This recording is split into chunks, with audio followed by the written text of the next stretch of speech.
Assalamu alaikum, everyone. Welcome to Entrepreneurship Lecture 3. Today, we will discuss two very important tips for every entrepreneur. Tip number 5 is earning a degree or gaining proper business education, and tip number 6 is taking action. Both tips focus on one thing: turning knowledge into results. Let's start with tip 5: earn a degree or gain business education. Many people say you don't need education to start a business. Yes, it is true. But education makes your journey faster, safer, and more professional. As an MS finance student, you already know that business is not only about selling products. Business is also about budgeting, costing, pricing, cash flow management, and profit planning.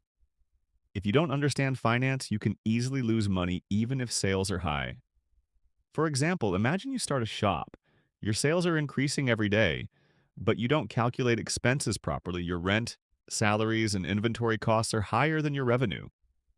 At the end of the month, you realize there is no profit. This happens because of poor financial knowledge. Education teaches you how to calculate cost, set the right price, manage working capital, and forecast future profits. So, education reduces risk and improves decision making.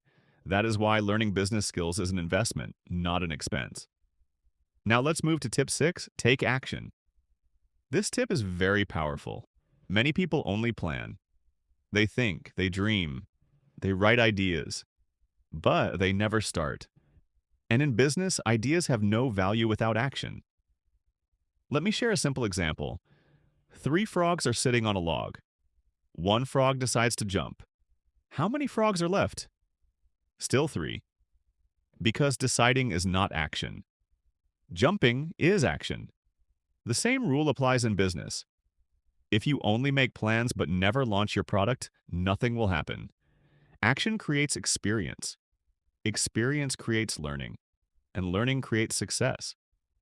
From a finance point of view, early action also gives faster cash flow. The sooner you start, the sooner money starts coming in. So don't wait for perfect conditions. Start small. Test your idea. Improve step by step. Remember this line: education gives you knowledge. Action gives you results. Both are necessary for success. Thank you for watching today's lecture. If you found this lecture helpful, please subscribe to the channel, like this video, share it with your friends, and press the bell icon so you never miss our upcoming entrepreneurship lectures. See you in the next class.